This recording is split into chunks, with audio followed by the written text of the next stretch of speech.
Hospitality Marketing Live Show number 252. As promised, we brought the brains of the group today, Melissa Kavenagh with the old travel, and we hear her sidekick, Stuart Butler. I'm your sidekick, Melissa. How about that? That's pretty awesome. I've never had a sidekick before. And of course, the other brains of the operation, Miss Stephanie Smith with Cogwheel Marketing. Hi, Steph. Hi. We are probably, okay, so some feedback from the last time we had the privilege of having you on, Melissa. I had a few emails that said, look, you let Melissa give 2 numbers, and it took 2 hours. Can you let her have some more numbers? So we're going to let you just do your thing. Just do your thing. Right. I'm going to sit here. I think we're going to. We may have to do that PSA again if Ed or Tim jump on. We may have to re-announce Right. that. Ed said he's not making it today. We're saying from Flip 2, Okay. and Tim Peter from Tim Peter and Associates said that he wasn't going to be able to make it. Mr. Ben Hanley, how are you, sir? Hello, Okay. everybody. Hello. What PSA have I missed? Because and if you have to put a warning on Ed, keep stum. Yeah, keep stum is what he's saying. Don't say anything. So we Let promised Melissa we're going to talk. let Melissa do her numbers today because I got some feedback from last time we had the privilege on Melissa where we just didn't let her talk enough, that they were wanting more numbers. And I appreciated the link, and they went and looked at the link and all that other stuff. But we started jabberjawing all around her, and it didn't work. So, Melissa, hi, welcome. Melissa's Thank you. used to that for sure. She gets to listen to me witter on the podcast all the time. That's true. She has been, yeah, you're right. Notice how she's just smiling but not nodding. very telling. More gritting her teeth, I think, is what she's saying. Yeah. She's Taking like the this. here. So, Melissa, you have new results from all that you're doing. Please, maybe a little bit of recap of the history of it and then go into some of the new updates and so forth. Yes, so we have new results from our own consumer sentiment study that we have been doing every 2 weeks since early April. So this is the 5th edition of this survey. And it's been a bit of a wild ride watching this progress every 2 weeks.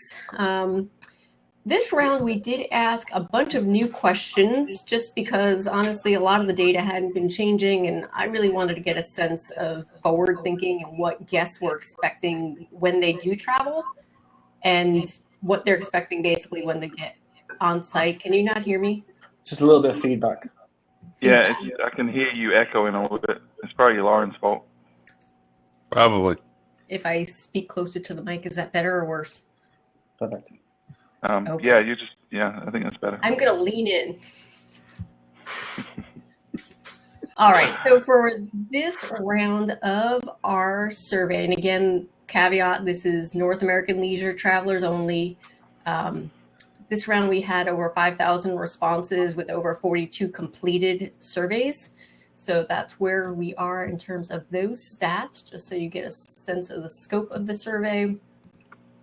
So I want to start off with some of the, I'm going to say, shocking results that I was surprised to see looking at some new questions that we asked. One was to rank the order in which people would like to check in for their next vacation, knowing that safety has been at the top of our survey in terms of what people are concerned about, obviously, since we started the survey. And so they were given the option of the front desk, a mobile app, a hotel website, a phone call, or a touchscreen kiosk in the lobby. And I was really surprised to see that in spite of all the safety things, people still do you want to play a game? Do you want to ask people if they can guess what was what? I just gave it away. Yeah, you're a couple of sentences too late there, Stuart. All right, that's fine. Karen, we can ask. You can guess what's bottom. Oh, yeah, because I was surprised at that, too. I was, too. What are they? I'll give us the options again. All right, so at the front desk, touchscreen kiosk in the lobby, phone call, hotel website, or mobile app. I'm going to have to say phone call is at the very bottom. I'm going kiosk. Oh. We have a winner, Miss Stephanie. I'm going to go kiosk too. Good job, Chris. And that's just because that's what I would have voted for as my bottom. So Kiosk. I won't get into that because it's Melissa. What? I got the feeling there was going to be something British No. and English. No, there's not. We talked too much last time, Melissa. Was Yeah, we were told not to interrupt Melissa, which we're doing now by talking about not interrupting her. We got chided by our audience earlier. Okay. So at the front desk was pretty much really by far the number one option to check in.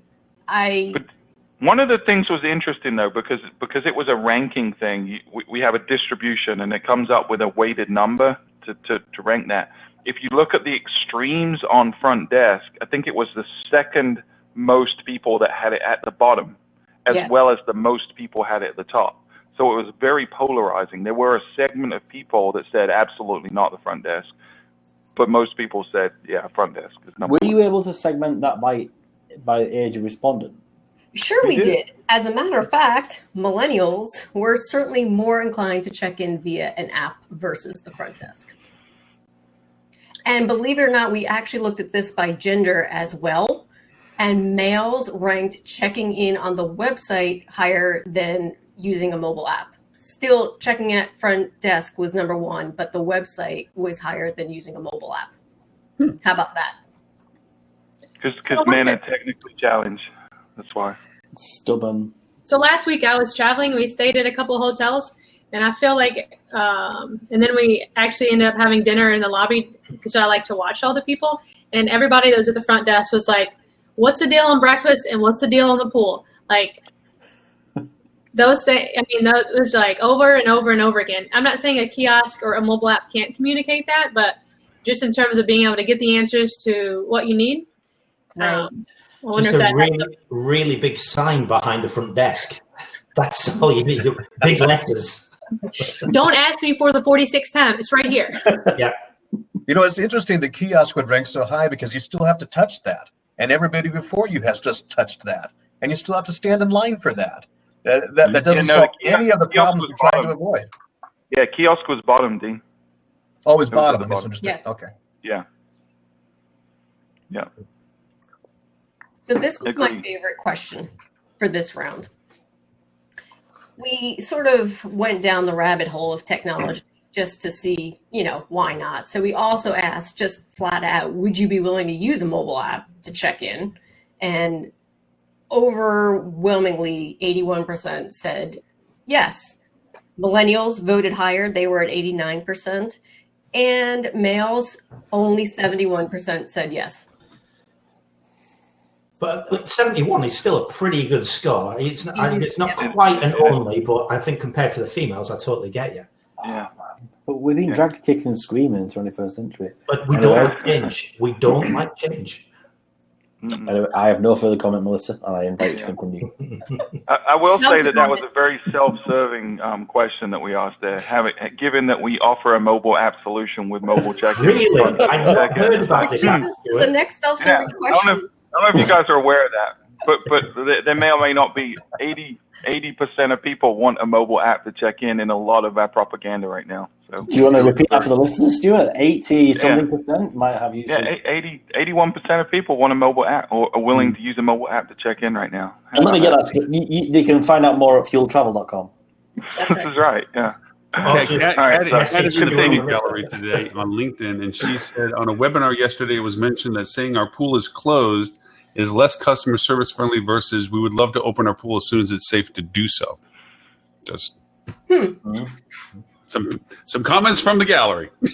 I mean, always, right? How you deliver information, especially information that is not going to be taken well, how you deliver that is always important, for sure. Yeah. So saying the pool's closed because we don't want to catch cooties from you is not a good way. Yeah. Okay. Yeah. Never mind. I'm going to have to ask for some advice from the Peanut Gallery after Melissa finishes her stuff. So I'm curious to how you guys would handle that based on what you just said. But there were several questions that had write-in options that actually had some pretty interesting feedback. So I'm going to get to those in a minute. So hold that thought. All right. So on to the next self-serving question was asking about if you'd be willing to use a mobile app to unlock your room. This was a lot closer. I'm a little surprised. Quote unquote, only 60%, still a majority, but 60% said that they would be willing to use an app to unlock the room. So 80% saying, yeah, I'll check in, but only 60% saying, yeah, I'll use it to unlock my room. I'm surprised at that because I thought most people would be used to like the key card now would tap and go, and it's not a million miles away. It's not, no, but please, Melissa, just give me 60 seconds to tell a quick story. I once used the I think it was the Hilton mobile key on my phone one very dark and stormy night in England with a very tired wife and 2 young, screaming, angry children in tow. And there's a time you don't want the mobile app to fail and for it not to recognise that, and that was it. And I had 2 children, 2 bags, and an angry wife who just wanted some wine. And I ended up having to call front desk to come 3 floors up, and this guy came in and just tapped a key card. And I really, really put a sour taste in it. And I'm sure it's not the same for fueltravel.com's product. But what I'm saying is Hilton got it wrong, and that really left a sour taste in my mouth. They really have. But the silver lining, though, Ben, was the fact that you had your phone in your hand to call the front desk when it failed on your app. So, True, I guess. I mean, it's better than trying to call the app on like a card that you've been given. It's not going to work, is it? Let's be honest. It's not. So I'm a big fan of the mobile check-in and mobile keys and stuff because I'm an absolute techno addict. But the downside of it failing really does outweigh the upside of it working, I think. Anyway, sorry, please continue. Yeah, and I think in our experience that errors that occur are typically either training or setup. If you're set up properly, the server's communicating effectively, we get like a 99.9% success rate on the unlocking with our app. So I'm going to pull my old card out since I'm the oldest one, probably. The same transition issue happened when we went from hard keys to cards. Yeah, there was this lack of feeling of secure that anybody could walk up with some magic way of sliding a card and creating some sort of way of unlocking the door compared to actually physically having the key at the end of a tether. So it's just a transition of comfort. Agreed. With it. Yeah. But to Ben's point, the key cards that are right now, those are still very problematic as well. So I feel like you have just as much chance of an app not working as a key card because those fail pretty often still. Oh yeah, it happens with the cards too. Usually at the worst time possible. The tired, fatigued, carrying too many luggages. Yeah, that thing. Yeah. Oh, good. I don't even travel that much. And the amount of times I've had to go back to the front desk to have my card reset is a little bit silly. Yeah. For whatever reason. I guess it feels more impactful when it's a new technology that you come to terms with. Because my first thought is, sheesh, here's something that was rushed through before being tested properly. Bloody Hilton. But I'll give him another chance. All right, Melissa. All right, moving on. So we also asked, this is a new question, to pick the top 3 reasons that would prevent you from staying at a hotel now. I will read you all the choices that they had. Fear of other guests' interactions, fear of the common areas, budget concerns, fear of circulated air, fear of the hotel room, fear of rush of elevators, not enough vacation time, fear of the hotel staff interaction, and not enough job security. And that was the rank in which people responded. So we had 50% chose fear of guest interactions and 43% said fear of common areas. We were at 40% actually stating that budget is holding them back. So this was one of those questions where there was a write-in option. And many people who decided to write in said they had no fear. There was nothing holding them back. And then there was a group of people that also mentioned specifically concerns about either the area not being open or amenities at the property not being open. So I do think that goes back to the whole, checking in and what's going to be open and what's not going to be open. But that is definitely, of people who wrote in, there was a high percentage of people who said that. Also, a little age insight, millennials ranked budget concerns as their top reason, whereas the group as a whole was at number 3. So millennials more concerned about budget.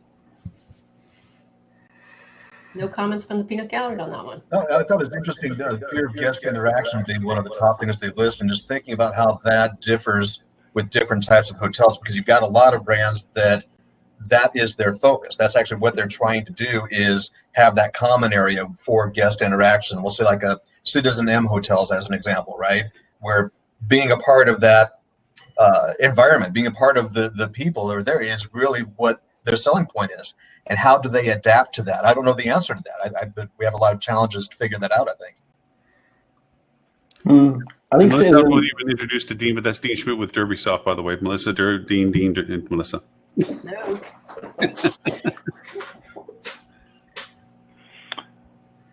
I heard somebody was about to say I was going to say something, but again, I'm not allowed. Nope. I'm going to be quiet. Wow, you've been trained really well to listen.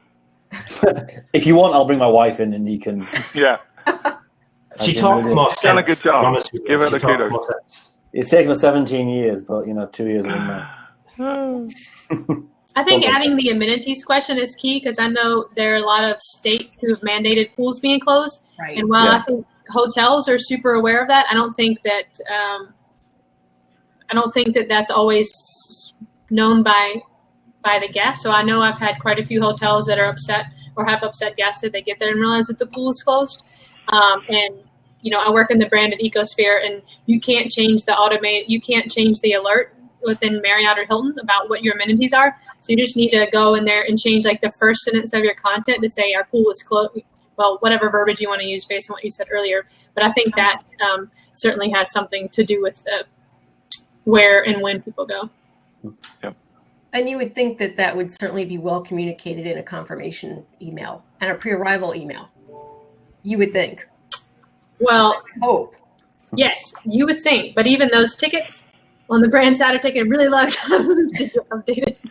Yeah, brands aren't the best at customizing things, are they? That's one of the challenges. And Kat pointed out, and she's on the LinkedIn. We have pretty dialogue going in LinkedIn right now. But she says millennials previously accounted for 75% of the job force, so it makes sense that most are concerned with budgets. Mm-hmm. All right. Up next is a question that we've asked on every round of this survey, and that is, during the outbreak, I would like to hear from hotels on the following topics and check all that apply. We've got number one, again, is they want to know what the property is doing to protect guests, and that is over packages and specials for future stay. Again, so this is the third or fourth round now where safety is taking over deals in terms of what people want to hear from, and that percentage has grown at every single round of this survey. We're now at 64% interested in hearing about that safety. Mm-hmm. This was another write-in option for people. And again, I feel like this is a snapshot of America right now. So some people said, quote, "I'm tired of hearing about COVID." We had other people saying they wanted to know the estimated occupancy of the hotel when they arrive. And then to more of an extreme, if masks are going to be required or highly recommended. So literally every range of sentiment within this question. Yeah, I don't know if it was this question or not, but one of the write-ins for one of the questions, there were a couple of people who said coronavirus is a hoax. So, yes. Yeah. Okay. I was going to say, was that from a guy called D. Trump? Okay.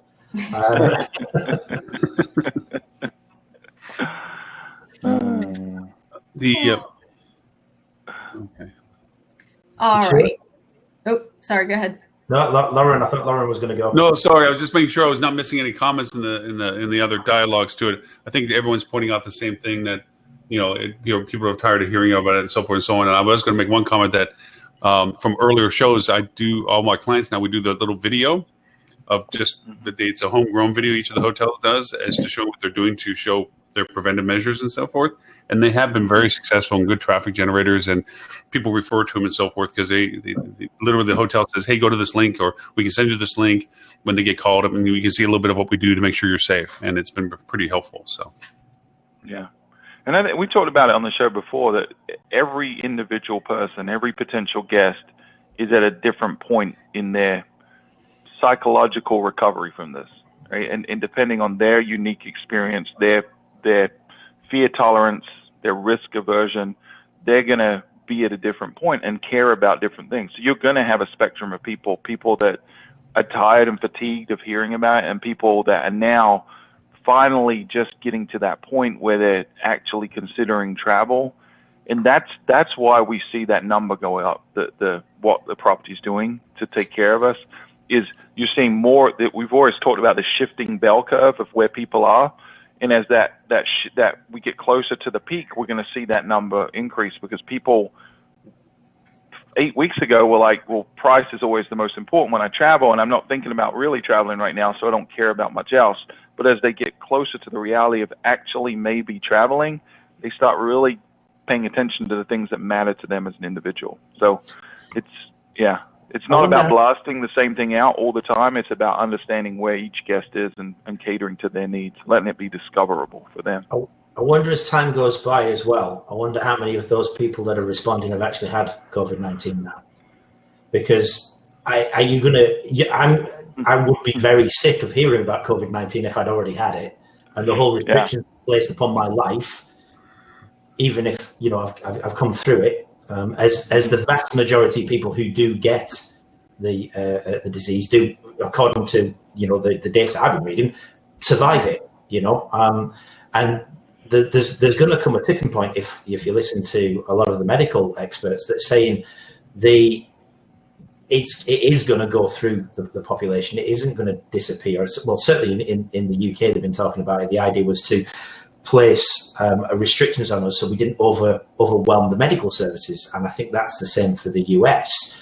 Mm-hmm. So I'm wondering if there is going to come a point where it's either going to die away, or there's going to come a point where it's gone through the majority of the country, and it's got that herd mentality, as it's been referred to.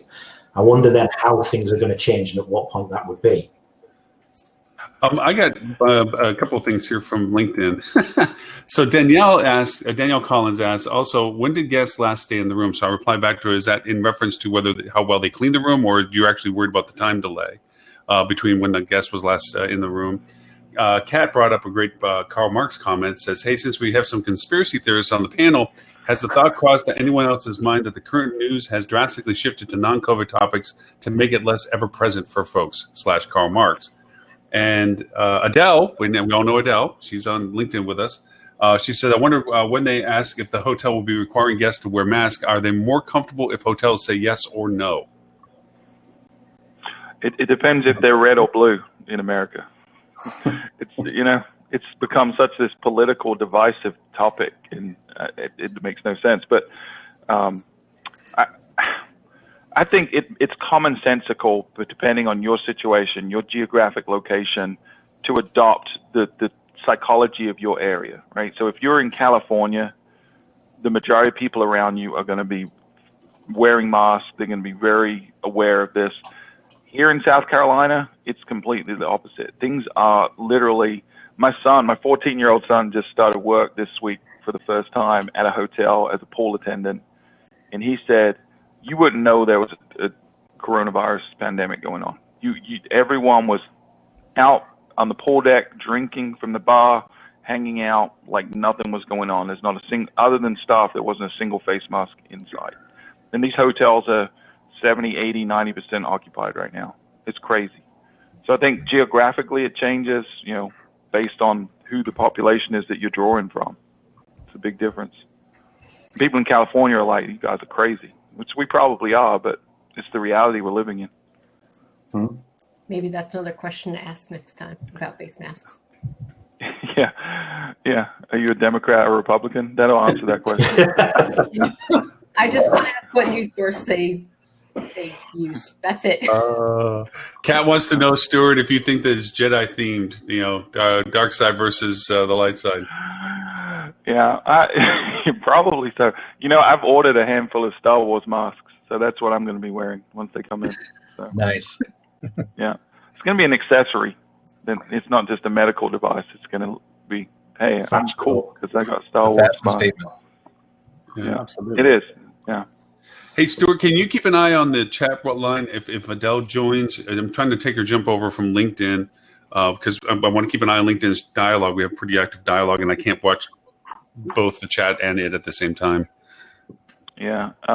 Maybe Stephanie can do that because I'm blind and I won't see it. So. That's Just true. saying.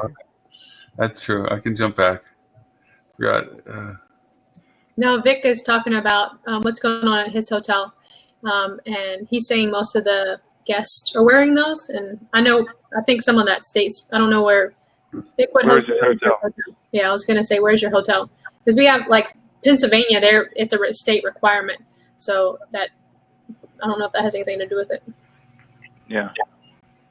Yeah, I think that's the thing that the folks outside of the U.S. don't really get, because in England it's pretty much, although there's a sort of a north-south divide because the south's way better than the north, right, Ben and Tristan? I'm sorry, Melissa. I hold my tongue and I can hold it no longer. But there's not really these pockets of very different outlooks like there is in the U.S. Like state by state, it's very, very different. I really want to say something very inappropriate about what you've just said, and a particular subset of people within the UK that I met at the weekend that I would say a very, very different outlook, but I won't because I will get myself in trouble. But, politically correct. Yes, from certain large cities in the northwest, shall we say. I will go no further, but it was a very interesting weekend I had. There's obviously talk over in the UK about making face coverings mandatory on public transport. Face coverings, not face masks, and I don't really know what the difference is. I think the idea is that there's no we don't create a shortage of masks for the medical professionals, but we just sort of cover your face, just stick it to. Well, I think they're on about the snoot things, though, aren't they? Because they were talking about this with football players. That's the one with your foot. In the UK, where they're on about with training going back, and instead of them wearing face masks, they're allowing them to wear like a snoot or a hood or whatever it would be. So I'm wondering if that's what the UK government is possibly referring to instead of PPE. I don't know, but if you breach the law, it's $110 fine. So I'd quite like some guidance on it. Before I tape a diaper to my face, unused, I might add, and then get slapped with like £100 fine. So, so Danielle Collins, she got back to clarify what I asked her, and she says how well it was cleaned / time between guests in the room to allow for air circulation, etc. I heard there was a 3-day rule between guests at some properties, helpful for guest peace of mind, but tough on occupancy once things return. Yeah. It's a psychology thing, right? It's telling guests that there's a gap between someone being there and someone not. I don't know that medically or scientifically speaking, there's a lot of evidence that makes a difference. So Adel's in. Steph, can you hit her video key, her video icon beside Adel Gutmine? Yeah. And I'll turn her into a presenter for us. We forgot the first rule that we were meant to let Melissa talk. Do we want to let her go back? Oh, yeah. Hey, Melissa, good to have you on the show. What's going on today? I think I've gotten through more on this round than combined the last. Right? So. Yeah. Adel! Hey, Adel. How are you? Nice to see you all. Thanks for joining. Okay. Back to Melissa. It's a COVID benefit. I'm normally working in the office, but now I have time for watching you. So it's one of the unexpected pleasures. Thank you, Adele. Good to have you. Hi, Melissa. What's next on the weird numbers? So since we're talking about housekeeping, let's talk about housekeeping. We did ask about that and what level of housekeeping guests would prefer. And I didn't see an overwhelming percentage of anything. This was very diverse. So the number one answer was at 29%, only when I requested. But 22% for each of daily full service and daily switching out of towels, followed by every other day switching out of towels, and beneath that was every other day full service, and then about 5% said none at all. So I was surprised that, quote unquote, only 29% are at only when I requested.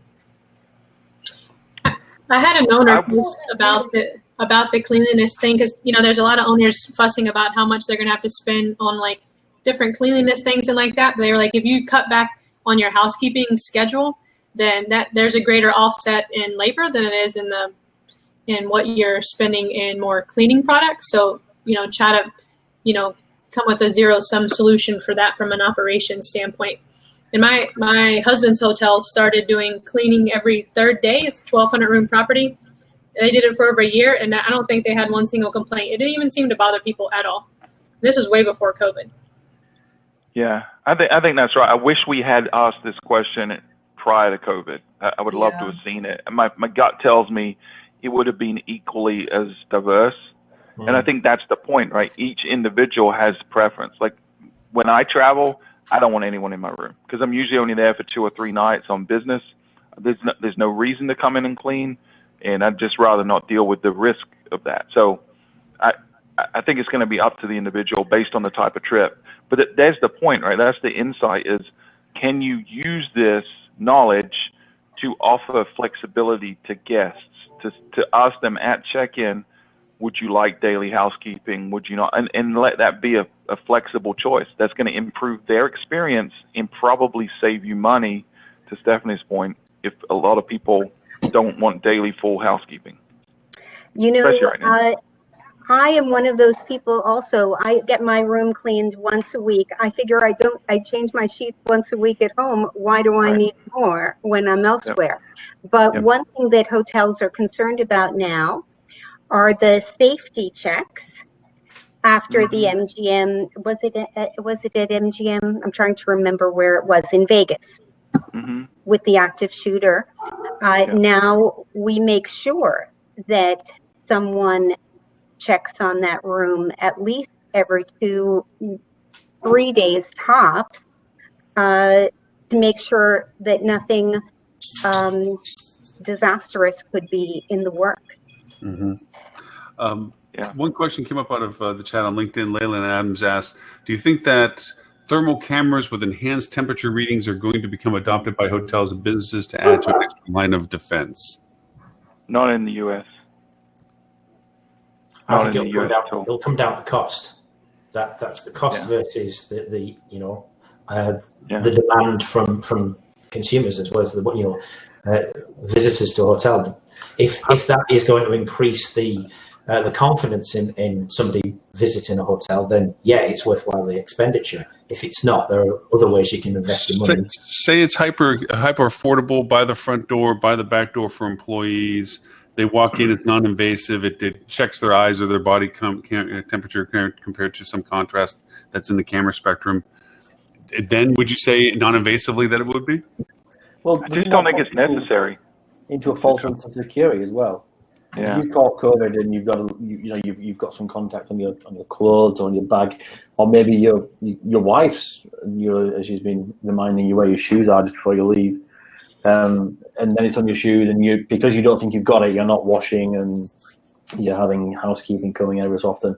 So it's a double-edged sword, but I don't think having those kind of precautions in place should preclude, hammering home the wash distance message that seems to be doing so well at the moment.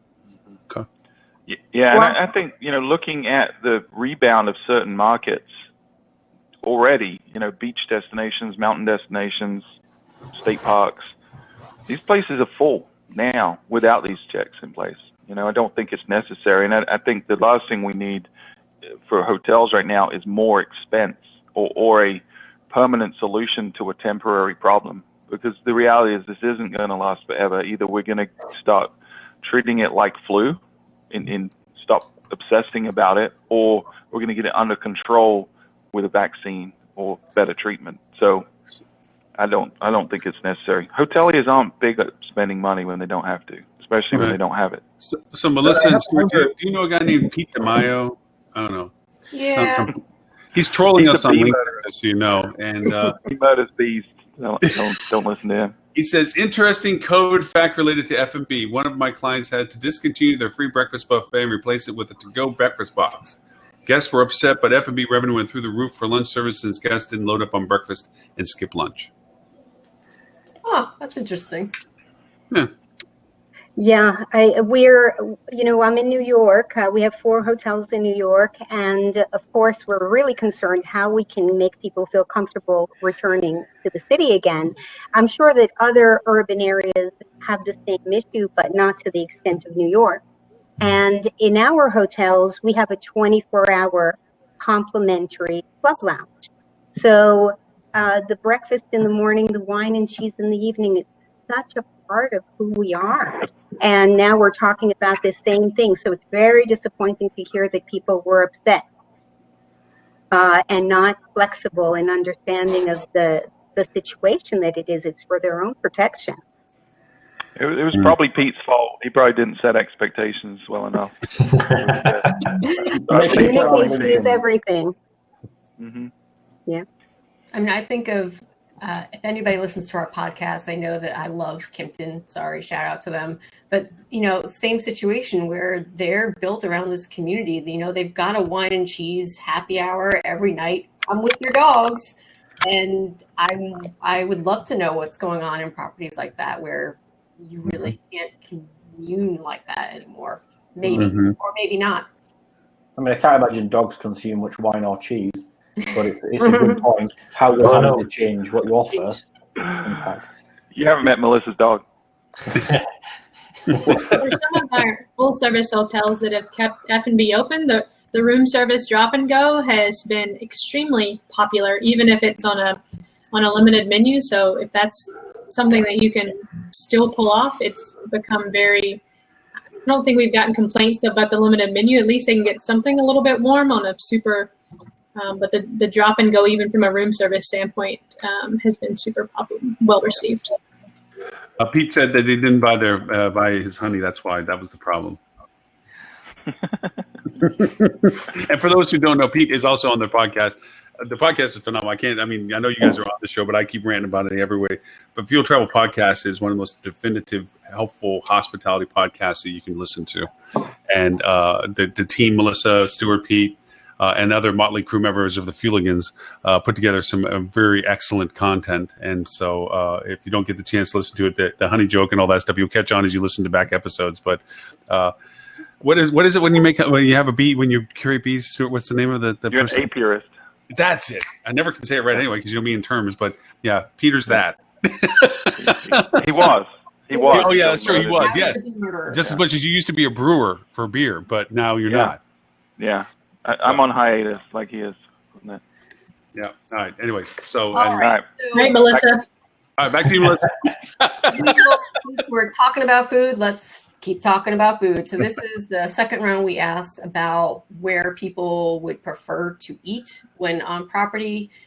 Buy groceries and eat in your room, order room service, eat at a restaurant at the hotel outside, eat at a restaurant, the hotel inside, restaurant in the local area outside, local area inside, take out, and order delivery. So both buy groceries and eating in the room was extremely popular, but only by a few percentage points higher was eating at the restaurant on site outside. Same with eating at a restaurant in the local area outside. So if you've got a restaurant on site and you've got outdoor seating, that's great. And if you've got rooms on property that you can cook your own food, although I really, after 3 months of cooking my own damn food every day, I don't want to go on vacation and cook my food, but apparently I'm in the minority. Does that get split by geographic or demographics? Or is it pretty much consistent all the way across the board?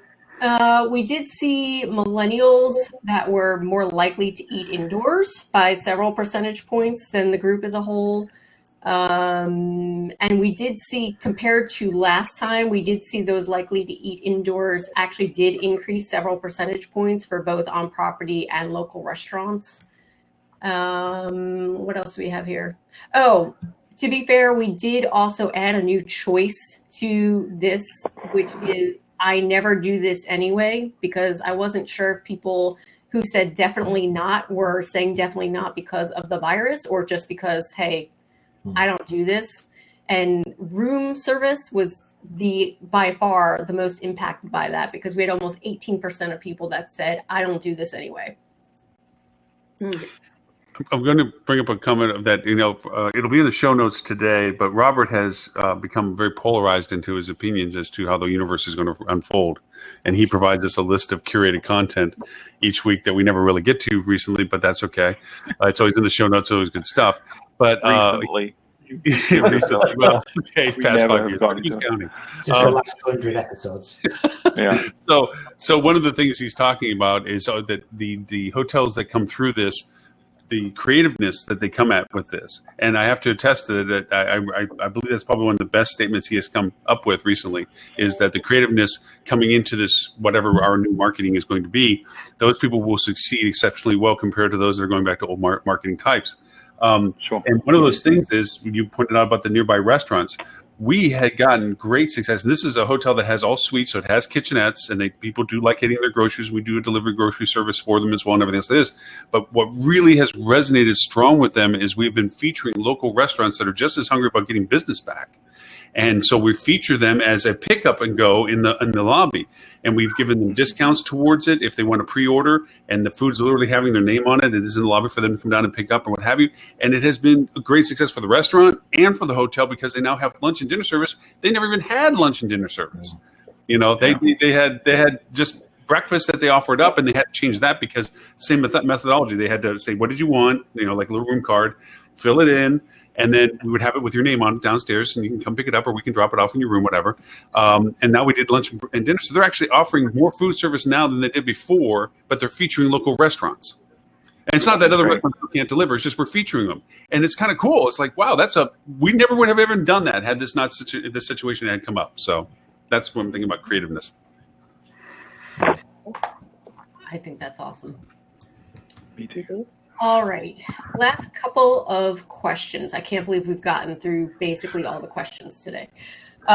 We're still asking how likely people are to book a trip in X amount of days, and within the next 30 days has continued to grow over time. We are now at 54% that responded maybe or higher within 30 days. We're at 66% within 60 days, and then 79% within the next 90 days. So since our last survey, within the next 30 days increased from 50 to 54%. And we were at 37% when we first asked this question in the middle of April. So big change over time for sure, which is good. Mm-hmm. So if you're not running advertising right now, you're going to miss the window. It's going to be a small window. People are booking. They're booking at a rate that is twice as fast as this time last year for a lot of markets. You have to have your marketing machine back on now. You're too late already, but you're going to be a lot later tomorrow. So don't wait. And, I'm a fan of quick bookings, but I think they become even more important right now with the need to be able to control your own narrative. Because there will be a resurgence. I don't like saying that, but that's just reality. There will be. I don't know where, I don't know when, but there will be. And if that happens to your hotel where you suddenly find yourself having to close, do you want third-party OTAs calling your guests to rebook and cancel, or do you want to be able to handle that yourself? Mm-hmm. You need to be able to control that. Mm-hmm. And it's not just about the lead time as well. Here you got to consider it's the look to book, the funnel. The sales funnel aspect of it. So that 30 days that you talk about there, Melissa, it may well be that, or it's most likely that people are looking now. Yeah. Depending on the location, the type, obviously, the destination, what it is, it's going to vary from a city stay to a beach stay, obviously. Yeah, it's really not the time for a lot of urban areas. I just spent a nice call yesterday with our Expedia rep in Toronto. And, I said, hey, I heard there were $275 million that you're going to put forward to your partners on marketing, and I'd like my percent, please. And she said, you know what? We're not going to get to the urban areas yet. We're going to let the demand, show us who's ready to book now, and it isn't. It really is in Toronto. The only the same in New York City. It's just first responders and people who are involved in the COVID crisis. It is not leisure travelers. So they're not going to, if Expedia says we have to spend the money smart, we can't waste it on advertising now to areas that are not going to pick up. Beaches, camping, that kind of things, of course, lodges, that's a whole nother story. So it really depends on the location and the type of. Agreed. And I don't want to get too political here, and I don't know what the difference is between the reality of the situation and what the media portray. But certainly over here in the UK, night after night, all we see is reports of disorder and rioting and protests going on across your country in the major cities. And I think if ever there was something that was gonna city leisure is going to be difficult. We know from the sentiment studies that you guys have put together, it's going to be one of the things that's bringing up the rear. It's going to be the destinations, the wide open areas where you can breathe and you're alone. If they didn't need another reason to not start getting occupancy, not start getting people back into it, if anywhere didn't need it, it was the big cities. So that's going to be another thing I think that's going to push people away from booking, at least in the short term. I think you've sort of got a perfect storm here of local and national disorder, and with the COVID frame around it, to be honest. So I think you're going to have to hold your breath. The other edge of that thing is that we now have an experiment that we didn't necessarily want or need, but we have an experiment that says what happens when thousands upon thousands and thousands of people are out shoulder to shoulder now compared to a few weeks ago. The response might be different, because obviously things are much more controlled. Our statistics get more and more under control every day. So what happens 2 weeks after these protests and riots, two separate things? What happens after that is going to be very telling, because it may actually, if nothing happens, it may actually put people more at ease. Who knows? Sorry, Bob. I was just going to say, one of my ex-colleagues from Pegasus, who's working close with Nevada Lodging Group, he obviously, parts of Vegas are reopening up, and obviously people are swarming back to these places. And it's going to be an amazing experiment on both revenue, occupancy, and health. How many people are going to go back? What are they going to spend? How long are they going to stay there for? And what's your infection rate going to look like? Is it going to go up? Is it going to go down? Is it not going to make much of a difference having these people crammed into casinos as long as we all wash our hands and sing happy birthday? So when these places open up, as long as people are looking for the data and looking what they can take from it, you're right, it is an experiment the whole industry can learn from. I've done it again. It seems to be that certainly from the images and the news broadcast that I've been seeing, that even when people are rioting or protesting, as you say, they're both very, very different. In both sets of circumstances, you still have people who are using face coverings. The rioting probably more so because they don't want to get caught, but certainly in the protests as well, it's good to see that that's happening. So that it is a different world than what it was only a few weeks and months ago when COVID-19 was on the rise, and we're all wondering what, do you remember the time when we were all reeling over the fact that ITB in Berlin was cancelled? Oh my goodness. That seems such a long time ago and a different world away now. The world we're now in is very much changed. So I think it's a really good point. It would be a very interesting experiment to see. I have a question for Melissa. As this goes forward and more people get either back to work or start traveling, or as you said, from fatigue, they just aren't going to participate in the survey perhaps as much as they did before when they had more time on their hand or something. Do you keep a sample integrity count as to how many of each of categories of the, if it's demographic or geographic in comparison to other sample counts that also contributed to before? Because I guess in a way you can start skewing your own results if there's a diminished amount of people from the same set that isn't responding as much, and so now you're skewing the numbers as to what people are responding like, simply because there's less representation of certain demos. I think just looking from an age and income level, those percentages have been pretty standard, although the numbers have been decreasing. I think the disbursement of those has been, yeah, that's a better way. Yeah, and we're still at 5,000 plus respondents, with 4,600 completes. So we definitely are a sample size larger than most sentiment studies, but I think it is going to continue. We're seeing the engagement levels have decreased dramatically. The people are not as passionate, and there's probably some fatigue going on because we've been hammering them every 2 weeks for 8 weeks now. But we do monitor that, Lauren. We're keeping an eye on the distribution of, like Melissa said, age and income primarily, to make sure that we're not skewing something that way. And that's why we break it out too. We do look at the data broken out by each of those segments as well. So, was there anything that, Melissa, since you're so close to it, did you see anything that you haven't shared with us yet as to just like an eyebrow raising, didn't expect that, or that seemed odd? I shared all those at the beginning. Okay. What about Melissa, the word cloud? There were some new types of words showed up this time. Yeah. On that question. So we ask what their current thoughts are about traveling now, and I have this nasty gnat in my house. And safety is, again, it's number one. It has been since the beginning, but we do have some new words around money and price that were not there before. And I've got mixed feelings. I'm not really sure how to interpret that.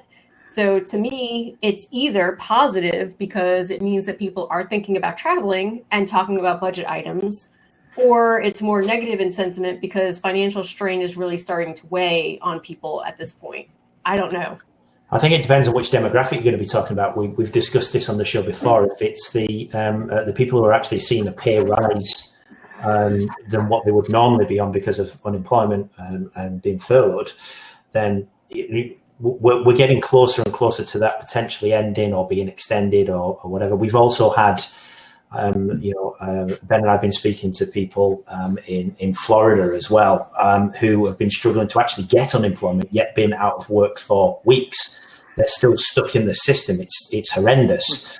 So there's different ends of the spectrum, and then there's also going to be, there's going to be a whole middle income level. I think that potentially that some that are in jobs, some that are out of jobs that have lost it, but still wanting to get back to some kind of normality in terms of getting life back on track post COVID-19. So there's going to be a whole mix in there, but as ever, money is going to be important. Yeah, we saw the same category asking when will you travel? And we saw afford and money pop in there. So again, I think it's the same when I can afford to go kind of thing. There seems to be less what's the words that were in it previously? Well, freedom. The one I'm looking at is freedom. But the previous one that you did, there seemed to be a lot more words connected with that, almost like a releasing of the shackles. They seem to have disappeared, but the underlying ones of the health, the safety, scared, they're still there, which we understand. But it's almost like the shackles have been released, everyone's gone a little bit mad, and now we're starting to see it just drop, and the reality of the world's coming back with money and price and caution coming into things. That's a lot shorter than I thought it would be. I thought that freedom aspect of it might have lasted a little bit longer. Yeah, I guess reality has kind of set in for all of us. But yeah, so we did have, I think on the last one, there were probably 3 or 4 different versions of relax. It was like relax, relaxation, right. Relaxing. And this time we just have one, and then there's just one freedom, and fun has completely dropped off. Nobody wants fun anymore. Nobody wants fun. Boo.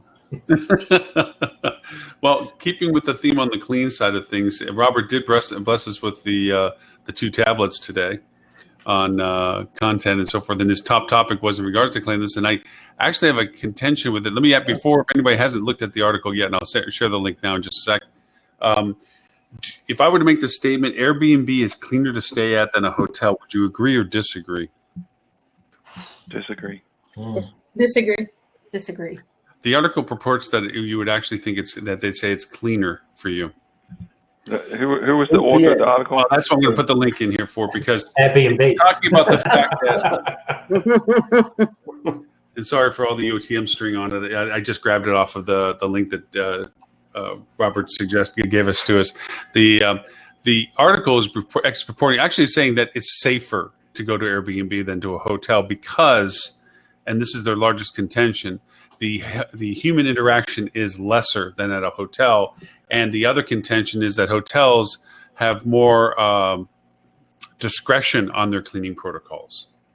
And I don't agree with that second statement as much as the article tries to purport.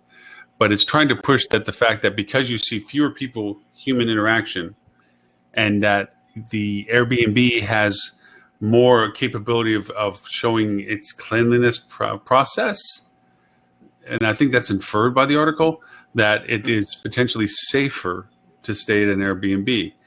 And I contest the opposite. I say that the standardizations in hotels, the frequency in the hotels, the persistency in the hotels is a stronger argument. And that given the protocols that have been being put into place by not just brands, but hotels mimicking brands, that, you know, with screens and plexis and so forth, and reduction in interaction with humans, that isn't really a viable argument. I think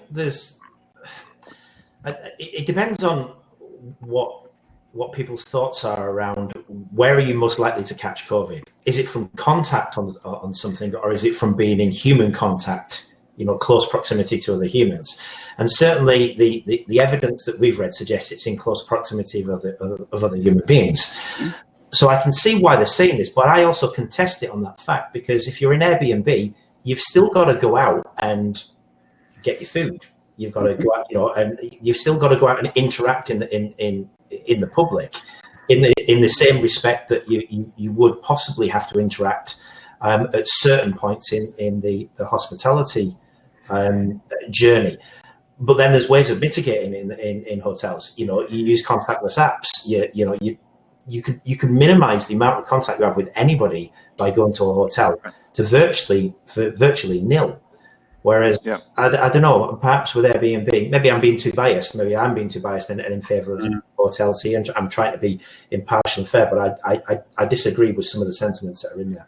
I mean, I've had a 50-50 split on Airbnb engagement. I've had it where the host met us at the place and walked us through and showed us stuff. And then I've also been at Airbnbs where I had a key box, you know, or Lauren, why are you staying at Airbnbs? You meant to support the hotel industry. Yeah. If only somebody made an app that was for keyless entry and stuff. Lauren. Speaking of which, I actually have to go because I've got to go do a demo of a keyless entry app from Fuel Travel. So I have to. This has been a sincere pleasure. Stuart, thank you. Melissa, it was really nice to meet you. We're not even going to give you the acknowledgement of who you are. We're just going to let you bleed out. And I'm going to head out. Melissa will do that stuff. Melissa will go over and cover the why Fuel Travel is so cool and why she's in charge of it. I mean, despite me. Despite your best attempts. Yeah. All right, guys. Have a good weekend. Bye, Stuart. Thank you. Bye. Bye, Stu. So I don't know if anybody. Go ahead, Steph. No, I was just going to say, I looked up the author of that article, Elizabeth Bushwald, and she is based out of New York, but she is a personal finance reporter. So I don't know why she needs to stay in her lane. That's my recommendation. Go to the court. Maybe she's a heavy investor in Airbnb. Well, I'm like, why is she writing that article? And that none of her other articles are, but she looks like she's jumping on the bandwagon. But anyways. But I think the challenge, of course, is always that with Airbnb, you don't know exactly what you're going to get, right? So you're reading the reviews, trying to do your research, but taking that to the hospitality or to the hotel industry, and I'm curious to see how this all impacts our walk-in and drive-up business. Whereas before, I might have been, say I'm a trucker, and I'm comfortable driving down the road, and there are brands that I trust. That location looks pretty good, whatever, but I don't necessarily know a whole lot about it. Are we going to see a decrease in the people who are willing to do that? Because now I feel like I've got to do a little bit more research. I want to look at the reviews. Maybe I'm not comfortable just walking in the door anymore. Yeah, I would never step foot in a hotel that I didn't check the reviews, but I miss reviews over here. One thing I have to say between an Airbnb and a hotel, with a hotel, you have thousands of reviews. And with an Airbnb, what are you going to get? 5 reviews? I mean, is that really a body of evidence of the quality of their housekeeping? I think that if you have a super high score from thousands of people, you can trust and you have faith that that company has some honor and that they work with integrity, because they couldn't have possibly gotten thousands of 5-star reviews without that.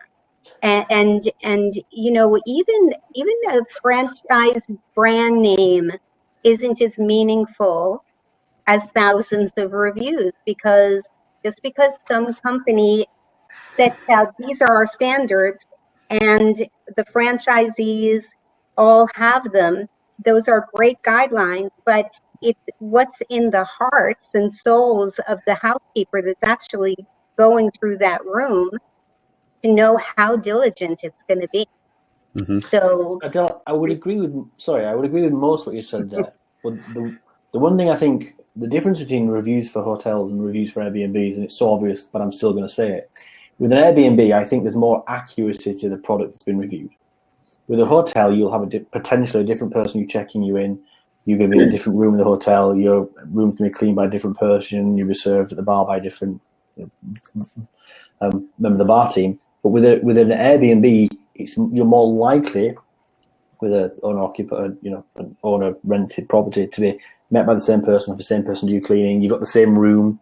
So they're going to be more accurately reviewing the same product, whereas with reviews of the hotels, you don't know where they may have experienced a different product to you for so many reasons. So you have to take them with a little bit of pinch of salt, I think. Okay, I'm going to take Adel's side on this one, just because. Because and Adel, I speak first off. Adel is brilliant when it comes to review impact and so forth. We can get to that in just a little bit, but the super hosts have gone to a monetization model of hiring crews just like a hotel does. The small Airbnbs, I would completely agree with you, Ben. The intimate, the uniques, those ones, absolutely. Same person, same host, same cleaning, whoever, most likely, because it's small, it's one person, or thereabouts the same person. But these super host places that are up in New York, in big cities like Chicago, Miami, and so forth, there's companies that literally their ecosystem is based on being the cleaning crews for these super hosts. And so they're running different people at different places all over the place. Now, they may be dealing with the same booking process, but by far probably not the person actually owns the place. It's their process of a service profile in there. And the cleaning crews also have that. So there is some homogeneity to the comparison on it. Yep. And if it's a big place serviced by the rotating different crews, completely. And if it wasn't Adel, I would agree more with you. But Adel has actually been the best success story ever about creating the personalization experience and sharing it on reviews that I ever have known. So, we're aware of the collection. Yeah, definitely aware of the library collection. Indeed. I think I just wanted to mention one point. That we kind of brought it up, I think, in a couple of shows back, where hotels would have an advantage on Airbnb. Now, I think I've used Airbnb once, maybe twice in my life. So forgive me if I'm completely wrong on the Airbnb platform. So that's my disclaimer before I do it. But we were talking about a general manager or somebody within the hotel literally just getting their iPhone or a camera or something very, very rudimentary and walking through, videoing the cleaning process for that hotel. Mm-hmm. Now, that, me, as a consumer, is going to have much more impact to satisfy my thirst for knowledge, put me at ease about staying at that hotel, when Airbnb can't do that. Whether it's a super host or an individual host, I don't think the platform allows it to do it, and that's the bit I'm hazy on. But I'm pretty certain it doesn't do that. So there is a huge advantage here for the hospitality industry in that you can do this, and there's a website there that virtually every hotel on the planet now has got a website where you can engage with your clients, future bookers, and show them just what Airbnb can. Yeah. The one thing about Airbnb in comparison to hotels, in the sense of the communication levels, and one thing that they have beaten us at badly, is they have created communities of engagement. Airbnb has. And to your point, into the Airbnb world, it's one thing to see it on the platform. You're right. There is a limitation as to showing them things like that on the actual Airbnb platform. That is a booking platform. It's an information-based, here it is, and then here's your call to action button. But the Facebook communities associated with Airbnb are very robust. They're equal to, if not in some ways, I think superior to even the TripAdvisor profiles, because it is a more direct, you can talk to and engage with those people that have commented about the very place you're considering. TripAdvisor is more of a report and review process. You can't directly communicate. You can comment on somebody else's comment, but you can't necessarily engage directly with that person and ask more questions, or unless they're watching it every day and they come back to you because you said something about what they said. But in the Facebook community world of Airbnb, there is a very active dialogue. And so if somebody goes south on their Airbnb product, it quickly gets discussed within the community associated with it. Problem is, this is the systemic issue with it, not everybody that is not as comfortable with Airbnb or is familiar with Airbnb knows about this community existence. So they have to take at face value the Airbnb's platform and say that this is what I know, this is what I'm being told, this is what I have to make a choice on. But the more that people engage in the Airbnb inventory usage, the more they're aware of the other channels of discovery that helps them to find out whether or not what's being said about that product is genuine or consistent with the people that have actually experienced the product. So it's more of that research aspect, and not everybody's into it. So that's what the limitation of it is. But there is a depth to it that I think that hoteliers would be good to learn more from it, by building communities of existence that talk about their destination. This is where CVBs and TDCs, I think, really drop the ball, is their ability to create that community. Adel, you know more about TripAdvisor than I will ever learn, so I do not want to speak for what you know about TripAdvisor. Actually, we get questions. For the hotels all the time, not in the last 3 months, but normally, does the hotel have room service? I don't know why they didn't click on the website or on the amenities portion, but they'll say, what do you think about places to go nearby or something? People will have all kinds of questions, are there refrigerators in the room, whatever. And they can make it where only the hotel sees the question or everyone can see the question. And very often, guests are answering. However, they very frequently say, I don't know, you should call the hotel.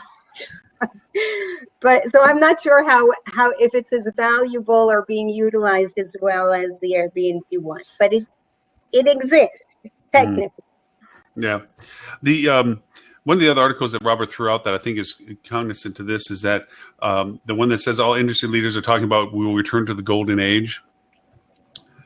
I feel like that's like Nero playing the fiddle saying, it's all right, it'll be fine after a while. I think that there's this optimism. I don't know, and I might be off base on this. It's just, this is a society-changing event, even if it's not in its own way going to be residual. Whether we believe or worry about COVID 18 months or 2 years from now and just treat it as we treat the flu, which is, I hope I don't get it. The fact that government has changed how it handles things, the fact of how societies can be altered, our worry about how far away from our home we are before the music stops and we get stuck and our government has to fly a plane to pick us up. All these things that happen during this process, I don't know if that's going to, does this change Gen X in the future in a long-term sense? Do they turn into the Depression kids that from the 1930s that always made sure they kept a little stash away somewhere, because you never know? This changes society. And so these guys touting, oh, don't worry, we're going to get back to our business levels in time. Yeah, sure. And the rain's going to come down and the sun's going to shine. But is it going to really be the same? Is the travel going to be as freelanced as it was before 9/11? Where we didn't care about how many bags we threw into the airplane with us or how many big bottles of sodas or whatever, because we didn't care, that we didn't worry about that kind of stuff. I don't know. What do you guys think? I'll throw the link up for it while I'm blabbering about it. Well, I think human nature in itself is cyclical. You can go back and look at it. It doesn't matter what you look at, whether you're looking at the stock markets, whether you're looking at rise and falls of governments over even greater periods of time. Yes, it may change, and it will change like based on the immediate after effects, but it will rise back. It will rise back, maybe slightly different, but my personal opinion is I don't think it's going to be fundamentally different. I mean, at the end of the day, a fundamental difference to the hotel industry is, I don't know, not having hotels, but having something different. That's the sort of, that's the rise of Airbnb and killing off every hotel. That's fundamentally different. If that was going to happen, it would have happened by now, and it hasn't. So for me, I think it will take time, and I think Tim had some very good and very accurate statistics, even though they were go with your averages, about how long it takes the hotel industry to recover from such a disaster. And we are in that word again, unprecedented times. But I do think it will recover. The question is just going to be, how long will it be before it gets back to its peak? And then when we're talking about peak, we're normally talking about money, and that's the third time I've mentioned that in this in this show, which I'm cautious. I don't want to come across as just the capitalist cash guy here, but that's what we're normally talking about when we're going back to its peak in the hotel industry. Is how long will it be before we start seeing occupancy, ADR, and how long before we start seeing revenue back to the same levels? It will get back to that. The shape of it will be different. I think that I shouldn't say it will. It can get back to that faster than what a lot of people expect. And Stuart's not on the line anymore, but he's probably talked about before. Myrtle Beach, South Carolina, has over the past several weekends has very high occupancy, right? So there's a lot of pent-up demand for one, and eventually that subsides, right? That doesn't last forever. But I think there is also a tendency within our society that we kind of have short-term memories, and that can be both a good and a bad thing depending upon how you look at it. But let's think about just smaller events, not as big as the COVID or the rioting or things like that, but maybe there's something that happens, a shooting in a community or something like that, and it's the focus for a little while, right? It's all that everybody talks about for a little while until the next new shiny toy comes along. And we're even seeing it right now between COVID and the protest, right? The protest came along, and good grief, I haven't heard much about COVID lately. It's still there, didn't go away, but it's a new shiny toy. And as a society, we have a tendency to do that. And because of that, I think that we do move on to the next thing quicker than what a lot of most people are giving us credit for. Maybe we shouldn't. That's another argument. You could argue that maybe we shouldn't, but the fact is that we do, and we've seen that happen time and time again. Now, to Lauren's point, yes, it can recover faster, but when it does recover, will it be like it was before? And the answer is absolutely not. This is one of those game-changing moments where, just like within the airlines, used to be a time we didn't have to take off our shoes. Well, now we got to take off our shoes, right? And this is one of those moments that, yeah, it is going to change everything. Yeah. I think we're going to be looking at what we value. I think for the last 3 months, we've been really digging deep, saying what's really important to me in my life. Is what I'm doing making me, happy? Is this a time for us to set a reset button in our business and in our personal life? And my choices are going to be a reflection of what I've decided what is so important to me now. Yeah. Right? No, we brought in earlier shows. I've been surprised at some very big industry leaders or people that have had great success in our industry have decided to step away from it, or at least consider stepping away from it because of this kind of pause in life that just made you say, am I doing what I like doing? Am I like doing it who I'm doing it with? A lot of companies treated their employees a little rough, would be a nice way of saying it. And the company, and because of that, a lot of people, good people that were thinking that they were, lifers, maybe, just to say the term, at their company aren't there anymore. They're not going to go back to it. And if they do take it back, it's because they're only buying enough time and getting enough money in their pocket to find what else it is or where else it is they want to go. So there's a lot of that going on, to Adel, to your point. And the other is that the whole world for once did one thing at the same time, and that was stop. And how often is that ever we can say that happens to it? But Dean, to yours, this normalcy of time cycles of we'll get back to it, or financially, Tris, as you said, back when they went over and knocked down the walls of Jericho, it's like, okay, that's going to take us another 50 years. I mean, time's relative as to what it takes to rebuild what we have based on the scale of what it is. But Dean, what you're talking about is media. Media is just looking for the next, like, okay, we can't talk about that anymore. Nobody wants to listen to it anymore. So we got to find what next to talk about. And our society is built around that. And that's in the last generations. But it impacts our behaviors too. Mm-hmm. That time scale has become even more hypersensitive or shortened or whatever the term I'm looking for here. Because at some points in history, news cycles have been based on the length of time between Donald Trump's tweets. And I'm not joking there, it genuinely is. That is, what's the next crazy thing that's going to now impact the news cycle? And if you think how quickly you can put something out or do that, that's how quick we to Dean's point, forget about things. This has just been a little bit too big and a little bit too impacted, and has caught quite a few countries ill-prepared and not responding very quickly. That we've had to put our foot on the brake and just pause life, quite literally. And the reflection point as well to Adel, I think that's really good. I've been working with Ben for about 15 years now, so I know Ben's disappeared, but Ben, I think you and I, we might need to have a conversation too. Well, I think Robert threw this in because of you guys, Ben and Tris, and maybe Stuart Liberty, even though he's from South Africa. Thought it was Australia. This goes a little bit with something that's been brought up about colleges. As colleges rethink their education process, they're looking at the fact that hotels might actually turn into spaced out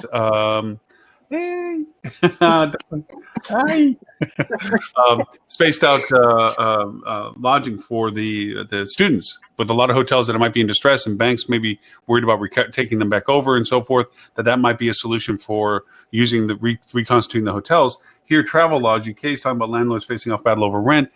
There's already in the United States the fact that I think this is somewhere between 20 and 30% of all rent last month was not paid on time, with a lot of forgiveness factors going into play with this recovery project and so forth. But what do you guys in the UK in comparison to us? What's going on? Are you paying your rent, Ben? Are you paying your rent? Oh yes, sir. Oh yes.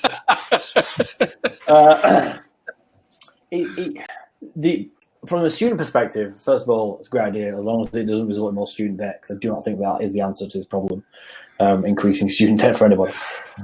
Secondly, it's a big thing over here. We're having people, our fees for university are nowhere near as much as I imagine they are in the US.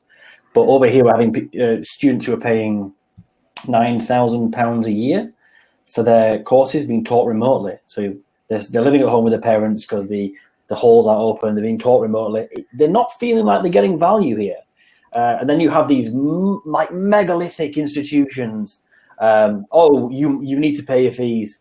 Well, I don't though, really, do I? You're not going to go bust if I don't pay, or if this year doesn't pay the 9,000.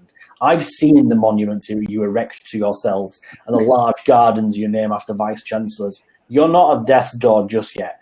But this guy who's just turned 21 and wants to study biology, he could probably do with a £9,000 break. So it's all into perspective. I'm not one for listening for the sob stories of institutions who may have to buy one less Mercedes, other brands are available, this year. That doesn't tug at my heartstrings, if I'm honest.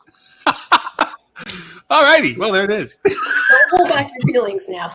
I'll tell you how I really feel. Down with the establishment part, but I think I'm pretty clear. There was an interesting news interview with Scott Galloway, the clinical professor of marketing for NYU Stern. It was an American news channel, and Scott basically came in and said that there is going to be a reckoning for all second and third tier universities over in the US. That it's been built on this big business, the cost, the fees, and it's very similar to a point Ben's just mentioned there, where these tuition fees have been put forward, and they're saying you've got parents at home actually looking at what their dollars and their pounds have been paying for, and they're kind of saying, "Is this it? It really, seriously, is this what we're shelling out all of that money for?" Because we can now see it virtually, and the amount of times that students are going to classes. So I think that the education institutions in both the UK, US, and most of the Western world, there is going to be quite a reckoning coming in terms of where revenues are going to be coming from, and that is going to have an impact. So that article that they were mentioned there about battle over rent, and that they're going to be going into the likes of Travelodge. Not so sure on that one, because it all depends on how many people are going to university and to which universities they're going to. The reason why I bring it up is because it's a part of our marketing profile as hospitality people that we look for those that are coming to colleges, parents to visit for Parents' Day, and kids coming back and forth. It's a part of our marketing matrix as to how we plan for and position our hotels, even build our hotels based on proximity to universities and what have you. Some hotels are built by universities for the same purpose they're built by airports, because they facilitate the traffic required to go back and forth to that university. And as we look at and struggle with the fact that companies are saying we are permanently allowing you to work at home, how's that going to change the downtown metro area with all the parking and the restaurants and the hotels built for that corporate traveler and so forth? And now we're saying that universities, and excellent point you made, that there's a lot of tier universities, and it has been in the news locally here. Even before COVID, there was this discussion of why are we driving everybody into college debt, which is the largest debt we have in our country. When trade public, you can make more money earlier in life and have more safety and security and savings and quality of life and everything else. Be an electrician. Why is it we have to make them drive in to be a philosophy of old English studies from South Africa? As a noble profession. It's a very noble, slightly specific job classification, and get into debt for $120,000 because you got to get a PhD before somebody will hire you, then going off and becoming an electrician. So that conversation was already happening. So from a marketing point of view, from our side of things, that changes the metrics of, do we put a stick in the ground and build a hotel here because it's by X university, or whether we even have traffic coming back and forth, or now all of a sudden my hotel that I built for the university is going to turn into dormitories because that's the only business I can find. Adel, I'm sorry, go ahead. No. Oh, sorry. I don't think that the experience of being at the university and being together with your fellow students will ever lose its people will always long for that. I think that there should be a hybrid. Before this virus, people were constantly complaining about the cost of education, and that it was too much for young people to deal with, and maybe the state should pick it up, or we should forgive those bills. But nobody was ever talking about how to reduce the cost, ever. And the more that the state gives, the more the university says, you don't have to pay all of it, so I can charge even more. Don't worry, you're not paying all of it. Some of it is paid by this. It wasn't helping. And I just feel like, first of all, it's really lucky that if we had this virus thing, at least we had it now when we had all these tools available where people could continue to learn, and we realized that we could work from home, et cetera, and so forth. But I think that surely we can find a way of reducing the cost, still having that community spirit of occasionally going to the school and being shoulder to shoulder with our fellow students and the educators, and being really a face-to-face community, and then keeping connected as well, online. There's got to be a hybrid. There has, and I can speak a little bit on that. My wife's a teacher, a history teacher. Some might say it's not the most glamorous subject. I'm going to talk quietly about it. During lockdown, I am an expert on the Russian Revolution now by proxy, and the amount of things that I've heard her talking and her teaching, the education, I think, is going to be, and we're sort of getting off topic here, but the education sector is going to be one of the last places, especially the stuffy, archaic institutions like Oxford and Cambridge, who are going to move away from that face-to-face teaching. But I've said it since March, this is the biggest remote work experiment we've ever seen. And it's not just for our industry. It's globally, and you're seeing teachers being able to deliver content virtually. My wife's a dab hand now at Zoom, but if I asked her to sit down 3 months ago, she wouldn't have had a clue. Should have said, what is Zoom? Yeah, and I mean that with love. So this is fantastic, and a lot of industries, I think, are having their eyes open, to the benefits of remote and how they can reduce costs. If you have a university that the students still go to and they have the camaraderie, because it wasn't that long ago that I was at university. It was some time ago. It was a period of time ago. Long enough. It was, but little tights and little hats with little pointy. Doesn't sound like the university that I went to. But they can still have the camaraderie there. But you can have virtual lessons delivered by noted academics. There's one of my ex-colleagues again from Pegasus called Levi Silva, who's working a company called AHRT, and they basically beam in holograms. It's teleconferencing via a hologram. And I said to him, the first places you need to go to the universities. Imagine being able to say to the Americans and to the English, oh, you guys are going to have someone from MIT teaching you guys today. You guys are going to have someone from Oxford stood at the front of a lecture hall in 3D talking to you, being able to interact with you. That's a great way to reduce costs. Wow. And it should be, beamed into Uganda and, Guatemala and everywhere else.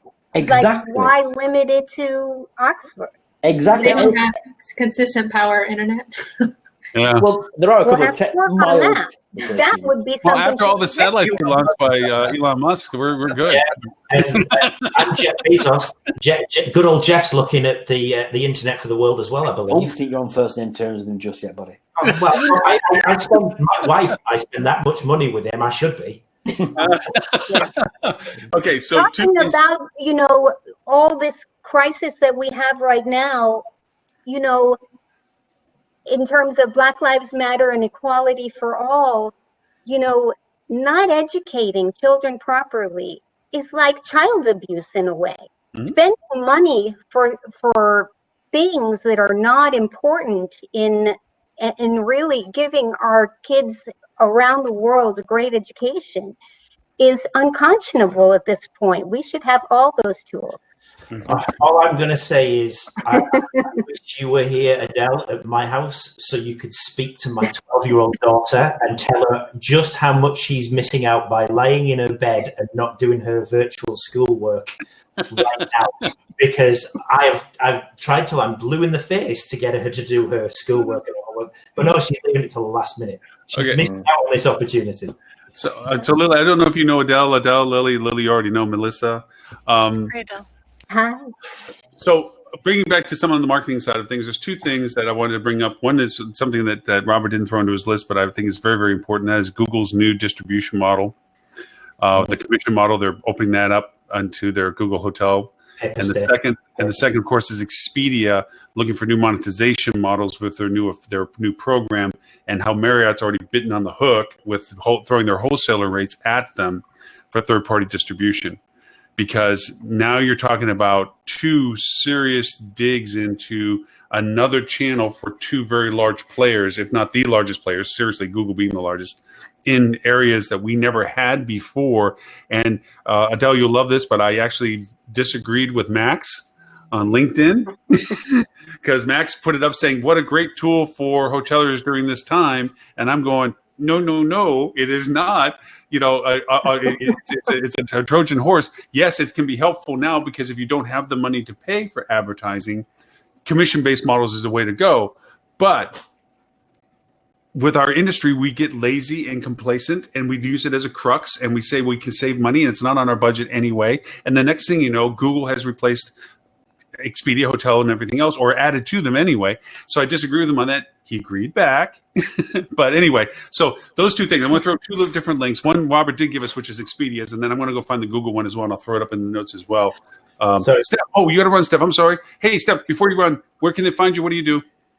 Stephanie Smith, cogwheelmarketing.com. Melissa, thanks for the awesome information. I enjoyed it, and hopefully everybody listening also. So hit me up on my website or on LinkedIn. So happy Friday, everybody. Happy Friday. Bye, Steph. Thanks. Sorry, Lauren, can I just say, I've got to dive off as well. This is exactly the same as Stephanie. It would be, I'd love to talk about Google Pay Per Stay, but I know we've got You're Dean. just scared because you like Google and Google's listening to you. That's what it is. Listen, you know I've got an opinion on it. Yeah, Dean will definitely have an opinion on it. Just super quickly on that one. I think you're absolutely right. It's going to be for Google Meta Search. It's going to be very convenient. But I think if there's a good marketer that is managing that for your property, they're going to know and sense the opportunity that whilst it's a crux to get you out now, it's not something that you should be relying on in the future. And if you can afford not to use it now, that I'm probably stealing Dean's thunder here, there's some really cheap CPCs out there, which I'm sure Dean will mention because there's no competition. I have to run. I have another meeting. You can get me. It's all right, Lauren. You get me at Tris.Heaword at 3and6.agency or 3and6.agency is the website, which is still not quite up there, but we're going to get it up and running very, very soon. Been a pleasure. Adele, fantastic to see you. Melissa. Nice to see you, Tris. Bye. Catch you all later. Thanks, Tris. Thanks for the time always. So we get to talk about Tris now that he's going to. Okay, so please go right ahead. I'm going to go with the links as I was thinking. Hold on just a second. Dean, I know you have an opinion about this because you've already put up a couple articles about it as well. So, yeah, very much so. You want me to talk while you're putting up links? Yeah, please go right ahead. I'm going to grab the link here. So, effectively, yeah, it's really great with what they're doing. I agree with that. And I think it was a smart move for them to make. I think that there's a lot of people that do need and can take advantage of it. So I do like it from that perspective. But here's the reality of it. It's just repackaging a CPA model all over again. That's what it comes down to, right? So effectively, whatever commission they're able to get off of that booking is going to be reverse engineered into what they call an effective cost per click. And there's different ways that you can frame that and put that together, but ultimately that's what it comes down to. And in a world where cost per click are sub $1 on Google, and when I say sub $1, I mean at a 90% impression share. Good grief, people. Yes, you got to do that. We had one global group, the month of April. There was a group we had of about 275 hotels that was at a 22-cent cost per click and an 85% impression share. How do you not do that, right? And I get it. You don't always have a budget. If your budgets are gone, they're gone. There's nothing you can do about that. And that's where having a commission system like that comes into play. And it's definitely worthwhile. But as you said, don't let that be the thing that you get addicted to, right? Because there's a lot more stuff that you can do, especially right now by controlling your own destiny. Yeah, one problem is that our websites would be the place where we have exclusive rates and packages and places for codes for the people that we really know well, or the people we email where they can put that code in and they'll get something. And those things are not designed to be commissionable. They're designed to use that portion instead of being for commission. It's for giving you extras in that package to give a better experience to the people who come direct. And if I'm now paying commission and giving people access to what's on my website, it's a problem. It could be a problem. I mean, in the beginning, when you need it, when you're opening a hotel or reopening a hotel, that's one thing, but. Or if you're a smaller hotel. Sorry, go on, Lily. That's actually, Ben, that's exactly where I was going to go with it is, I think that we tend to kind of broadcast our advice based around portfolios that we're comfortable with. But as I've been kind of polling the industry a little bit on what some of the big pain points are, some of these out of the way markets where there may be a really adorable boutique hotel that nobody's ever going to hear of and never going to have the marketing budget to lead people to their direct website. In those specific types of cases, I think that this could be a boon for them because let's be honest, as much as we all hate to admit it, there are some hotels that would never survive without getting 60% of their share through the OTAs. And there's no way that they can impact that because of whatever the size of the hotel, the market that they're in. I do think that's the exception to the rule. And that as a general rule, the hospitality companies need to be very careful about sort of getting into these long range agreements that end up hurting their profitability. But to be fair to some of those hoteliers that are just trying to put dinner on the table next week and are in that type of a scenario right now, I do think that in some of those situations, this could be a positive thing. I put up a couple of articles real quick. Dean, I threw yours in. I hope you don't mind. Just a quick article and some of the stuff that you were recommending about localization and so forth that popped up earlier about it that is relevant to this as well. But and this goes back to an earlier statement that Robert made in his tirade in his letter today about the creativeness of doing these things. This isn't a single bullet solution, and it is a combination of usabilities. Commission models do work, yes. They never should be excluded. They should be a part of it. Lily, you're an advocate of allocation, where you and I have kind of pushed back and forth as to what we say we should use the channels. And I'm a proponent of trying to do channel shift now while we have the opportunity, but mindful of what you point out, not at the ignorance of diminishing the business potential of a channel just simply because you're trying to get more off of it at that time. We know that Expedia Hotels, Google, everybody's retooling what they're doing. Not so much Google, they already have a mission statement, but Expedia and hotels are definitely trying to find niche opportunities.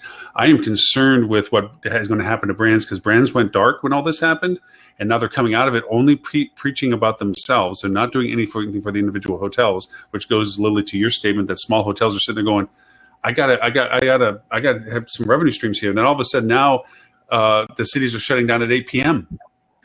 Okay. How are my people going to get to my hotel if you're doing curfew at 8 p.m.? So some hotels that are caught in this matrix of they actually can't even get business, even if the business want to come to them, Yeah.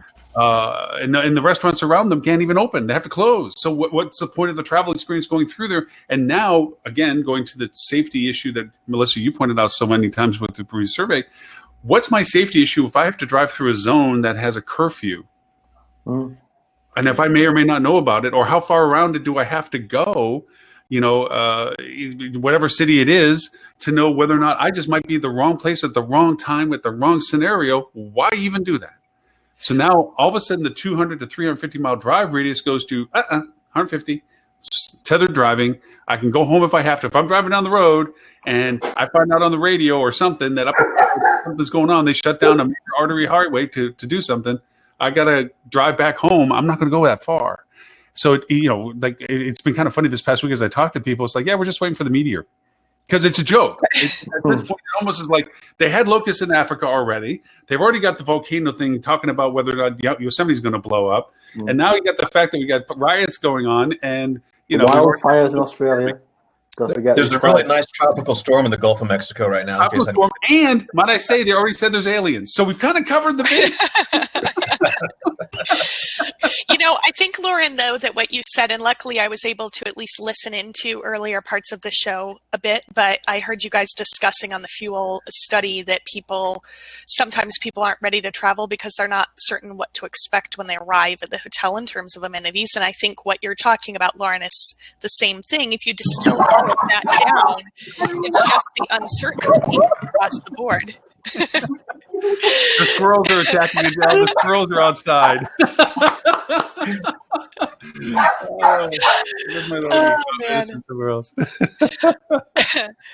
But it's never happened to us before. Now, don't worry about it. We've never ever had our dogs jump up in our laps or attack the squirrels. We're good. We always need this on a Friday, right? That's the best part of the show, is the unscripted nature. No, but I think that it really comes down to the traveler's uncertainty. They don't know what to expect, and we're frustrated enough, right? Like, from what I'm hearing from hoteliers, we're frustrated at the constant changes, and this city's doing it, sometimes this county's doing it a different way than this city, than this state, than the federal, and travelers are experiencing the same thing. So to your point, Lauren, if they have to travel through multiple locales that have different rules, or they're not even sure, maybe they don't have different rules. I mean, even the Phoenix curfew, I know a lot of areas where they put out the curfew kind of via the text message alert system, almost like they would do with an Amber Alert. But here they did no such thing. So I actually didn't know about the curfew until a day after it was released. I could have very easily broken curfew without even knowing that I was doing so. And I think that just that uncertainty among travelers of not knowing what to expect is going to cause some additional hesitation in anything that's outside of their own locale, at least on a very temporary basis. I mean, one would hope that these curfews aren't going to extend past maybe a week or 10 days at the most. So that will be temporary. But when we come back to the COVID-19 rules, even with some of those, it's very different. My parents just traveled cross country in their RV, and they said it was almost like traveling to totally different countries based on the difference in fear levels and restriction levels and all of that. They'd go to Texas and everybody acted like COVID-19 happened 2 years ago and nothing looks different. And now they're in Michigan and everybody's fearful of leaving their houses. So it's really just all across the board. I think that uncertainty is driving a lot of travel decisions right now. Here's a reality of something that I noticed. There's 2 platforms I follow. One's called Trends Map, which is a really neat geographic map that you can zoom into and see people's postings as to what they're posting about. And I followed when they went over and said the 404 was closed in Los Angeles. I zoomed down with it to see what people were saying about it. And there was frustration because, okay, you're a car and all of a sudden people step in front of you. Duh. Road's blocked. Okay. Police are showing up somewhere. They're in riot gear. You're there. We've seen it on the news. You try to drive somewhere, and protesters may not like that idea, so you're frozen in time. Then you can't get out of the car. Do you get out of the car? How much gas do you have in the car? Are you going to get stuck in the car? What are you going to do in the car? There's a barrier. You can't change lanes and go backwards. You can't turn around. You can't go through people. And there's a bunch of really angry people in front of you. What goes on? Now that get backed up by 1 mile, 2 miles, 3 miles, 4 miles. And so all of a sudden you see this blow up on social of conversations like, what do I do? What do I do? The police aren't coming down in normal day fashion when there's an accident saying, okay, guys, we're going to open the barrier and redirect you back, and you're going to take this off ramp. And they're not way behind you redirecting people off the highway. No, they're in riot gear ahead of you. Normal society isn't normal right now, and you're stuck. Do you sit there worried about interacting with other people with a mask while you're low on gas and you're going to run out of gas and it's going to be a hot car? You know, this is the world of what we're asking people to say, oh, we're fine. Come on, travel and stay with us. When the next day, and this is a true story to me, some of my clients in one of the cities, we went from having a budget, what we planned for, to all of a sudden there's curfew. So all but the airport hotels I can't get the people to the hotel. So the budget goes, oh, put that on the shelf. Now I got to go build a different budget for just the hotels you can generate revenue that you're going to share revenue with the other hotels because they're the only hotels you can still do business with. It is surreal in the day-to-day changes that have to go on from a marketing perspective and from a communication perspective. You almost wish there was the ability to have a hotline to it, which is something I think I'm going to try to incorporate just as a future tense thing, depending on my markets, on saying, this is where you go to. We'll tell you what we know from our market. So before you travel, if you need a source reference, we're not an authority, but as a source, and you need to call and go, hey, I'm pulling into the city. And it's like, no, don't do 404, do this, whatever. Maybe we can be helpful. Which again goes back to the core of our industry. We're supposed to be helping people with their travel. So maybe that's a new addition to our new paradigm. My new word, old word. No, I think that makes a lot of sense, Lauren. And overall, I think we need to be that voice. And this kind of goes back to what I was saying after my trip to Sedona a little while ago. Don't wait for your local attractions to tell your guests what's open. You have the fact that they're open. You stay up to date on all of that, because if you can provide, that is the most valuable thing right now. If you can provide confidence to your traveler, they're going to be more likely to travel. And if you are able to stay up on top of that, so again, you don't want to put it up there and then let it go 2 weeks out of date, because you're going to lose their trust in the long term. So you have to be committed to the effort, but having a whole kind of FAQ page around this right now would not be inappropriate. Completely agree with you on that. I mean, just speaking for Myrtle Beach, the city of Myrtle Beach is a very small radius of our entire area. And the rules are changing per city limit. So imagine going in Myrtle Beach proper, which has, some guidelines, and you go 10 miles up the road to North Myrtle Beach to a different restaurant, and the rules are different. So I agree with you, having all that information on a hotel website of what really is open, what the rules are, it's priceless. You've got to have it. We've incorporated that. Yeah, we've incorporated that. One of the first things I asked the GMs of some of the hotels and one client that has them clustered is I need to find out immediately in your area what is open for lunch, what's open for breakfast, lunch, and dinner. Do they have delivery service capability? Do they have pickup service capabilities? Do they have limited menus or full menus? And we literally put that as part of the pre-arrival information. just so people understand that they're going to be staying with us, regardless of what we're offering within the hotel, just their awareness of what's around that hotel. Because, and this goes for branded and independent hotels alike, this is your chance to have your own voice. Whether you're branded or not, you still have the lateral move to being social. If you can engage your guests or communicate with your guests about the stuff that they need to know to make the decisions they need to be at your hotel, this is that part that we never had to worry about before that we have to make sure they know. I just, as we're talking through today, I'm going to add the part of like, literally, we're going to add in the pre-arrival for some of these hotels. Please look at us as a resource to tell you what to be prepared for. We'll let you know whatever we know about whatever's changing in the rules or whatever happened that is affecting our hotel or what it takes for you to get to our hotel in certain areas. And it's a shame, but again, if anything we've learned from this is we're all kind of having to redefine what we're doing individually anyway. There's no collective, this is a single entity that tells us this is blue, this is white, this is red, this is green. It's all us deciding how we're going to communicate. So.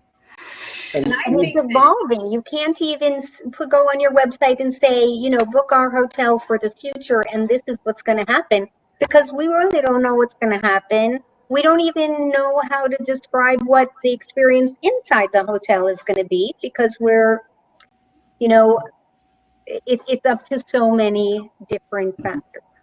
Yeah, like I said, the municipalities even, there's a lot of places that just simply say you can't open your pool. Whether you feel you have hygienically cleaned your pool or not, in the surrounding areas and all this, the CDC guidelines, there's municipalities that simply say there's no pools open for group use.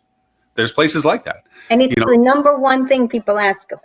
Yeah, it's and I think Melissa, you guys pointed out the fact that when Myrtle Beach did open up, there was a lot of unanticipated, like there's a lot of pools closed, restaurants not open, beach had restrictions, so there's a lot of unnecessary gatherings and repercussions. Right. Yes.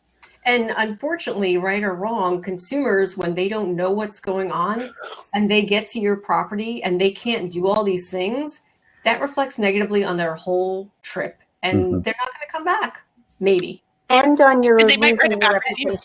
Right. Good point. Just a very quick shout out for the Library Collection, who has the top 3 hotels on TripAdvisor. Just in New York City. Just so you know. And 10 years ago, in 2010, we were number 1, number 2, number 3, and number 4 in a row, which nobody has ever done before. Yeah, and I don't think since. I think Adel's forgotten more about how to do this than I will ever learn. If anybody wants to know, you can link in with me, and I will try to advise you.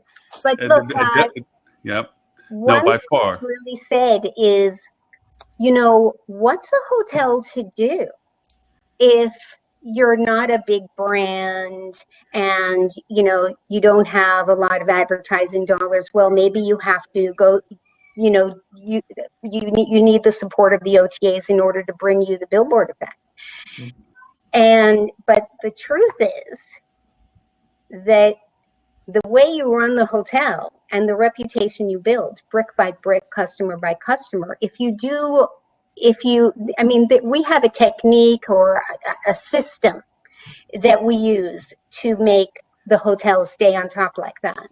And it's true, in Budapest, our hotel was the number 1 hotel in the world in 2017 out of 1.1 million accommodations on TripAdvisor. Let me tell you, it's a huge billboard. And it doesn't cost anything. It's like, smile at the guest, listen to the guest. When they ask you a question, answer it in a helpful way, not in a polite but not helpful way. It's an entire philosophical commitment. It's not necessarily easy. It's easier to write a check for new drapes or new carpet, but it's a system that makes the staff happy, the guests happy, and it raises your ADR, it raises your conversions, it raises your, user-generated content, it maximizes your exposure. I don't know why everybody is so happy to be the number 200 hotel in a 400 hotel market.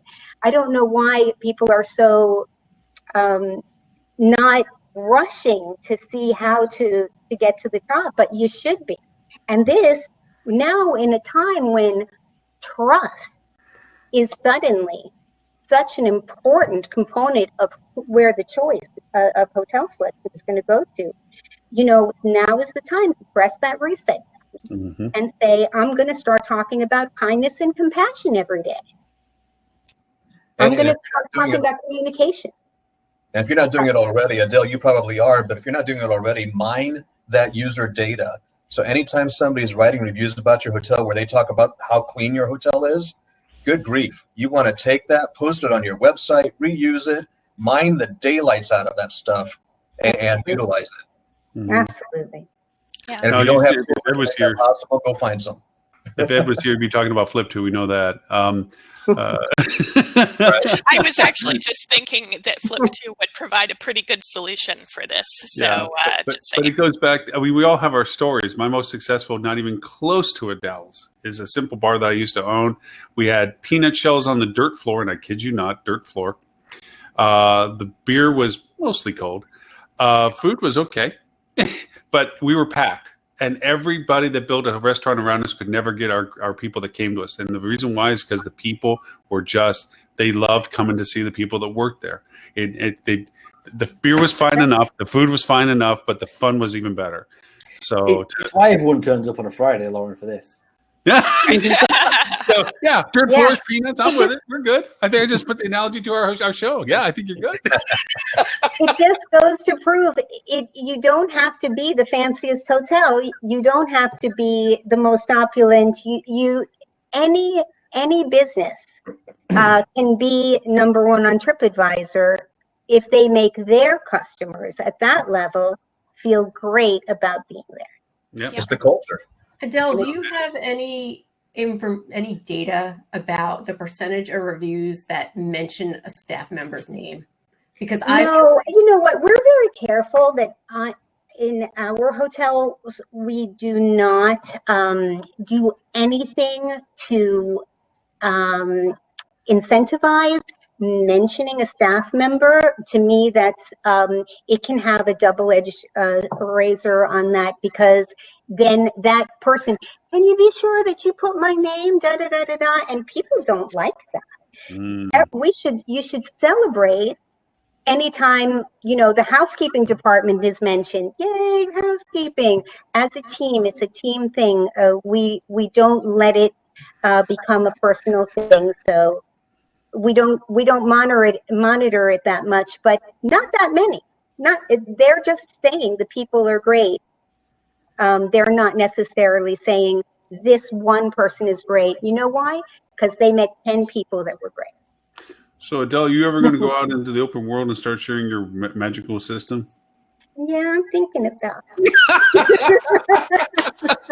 I was going to say, Adele, your monologue there, you should stop halfway and say, this is the payroll. You want to hear really good stuff. Because I know it's beyond just the TripAdvisor spoke. I mean, you do this on every review platform. You do it on every aspect. You change the culture of the place. And it just seems like not a waste, because it's obviously to the benefit of the library collection that you have done what you've done. But from a perspective of learnability out in the market, that would be a very strong training program to have. Just thinking. Just throwing it out there.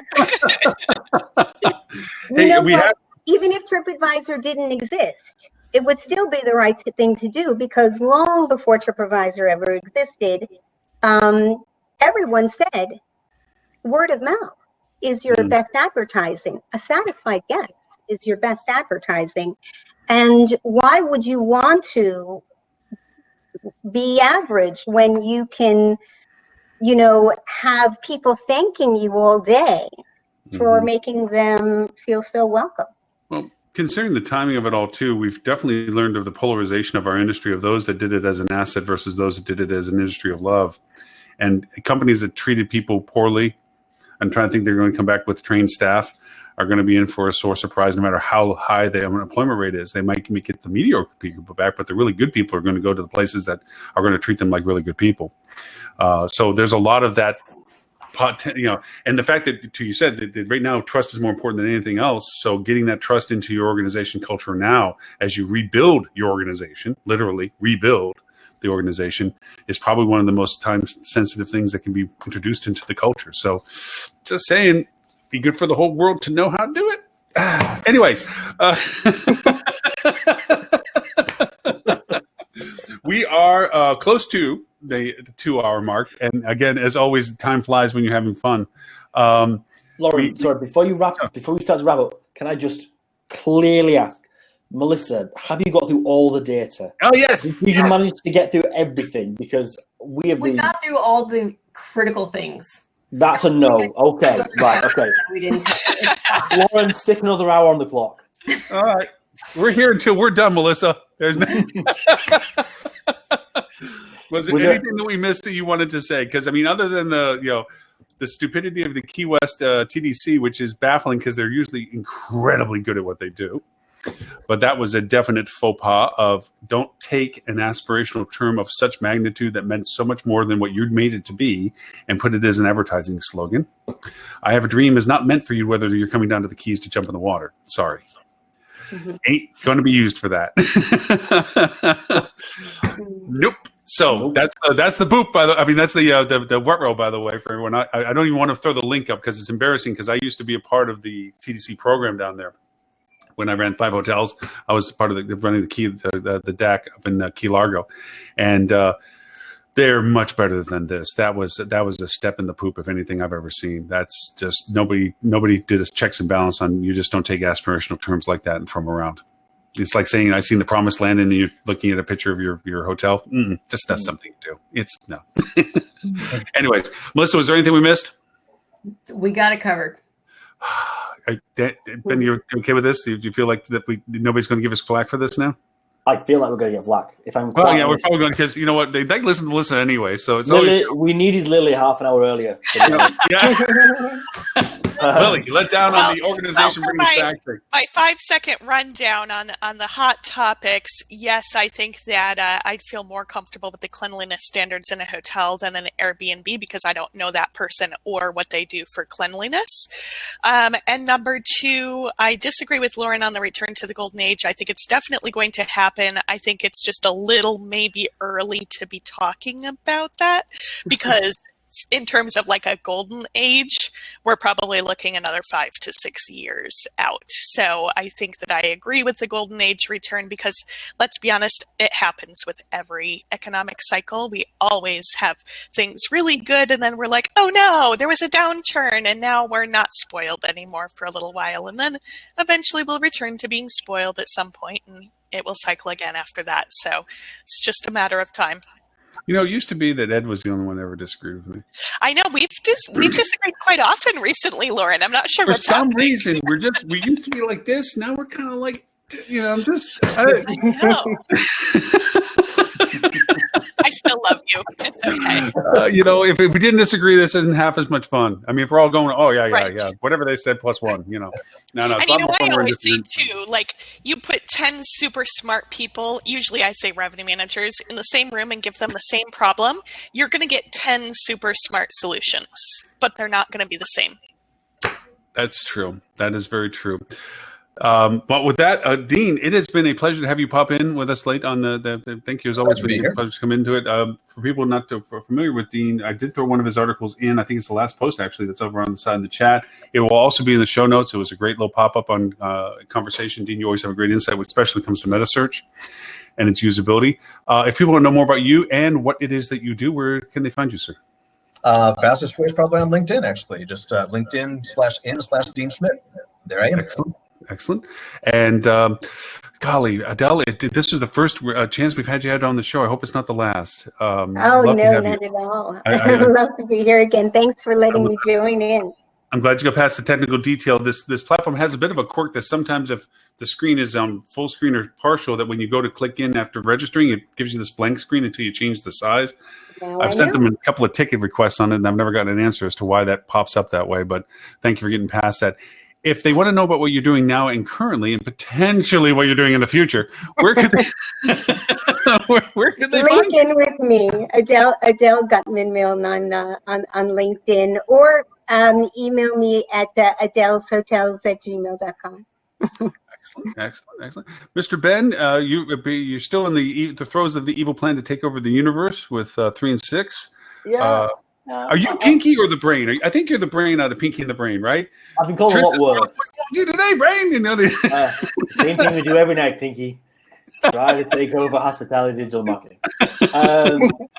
You can catch us at 3and6.agency. I was after the conversation we had last time going to get a little A4 piece of paper and spin it around. Yeah. But the ink ran out on my printer, and I couldn't bring myself to do it in black and white. That's just not my bag. You need to have your 12-year-old color it for you. Well, if he had his way, he'd make out of Minecraft blocks. That is the battle I'm fighting. Well,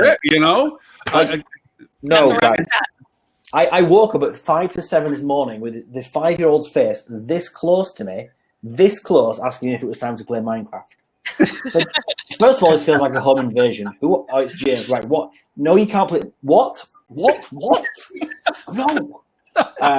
So if I appeared grumpy, apologies. Child's fault. I hate Minecraft. And what Ben's referring to is that it was suggested last week that we should all hold up little signs that have our who we are, what we are, so that it's easier for people to go back and play them back. And totally forgot that was a suggestion that said we should consider. But I'll email everybody next Thursday evening and say, as a reminder, saying don't forget your signs. Don't forget your signs for tomorrow. Here's your sign. Melissa, since we know that you are the brains of the operation for Fuel Travel, the guiding force, the leading principle, and that Stuart simply just rides on the coattails of your success, where if people want to find out more about you, the Fueligans, your amazing podcast, your award-winning amazing podcast, where is it they can find more information about you?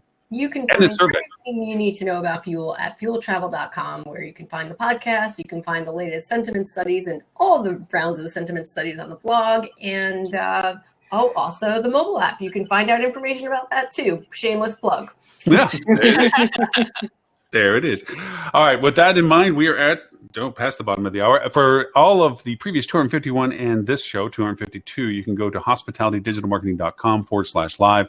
There you'll find a link to a replay, as well as all the show links of what we did and didn't get to, and all the additional links that have been provided in our chat as well.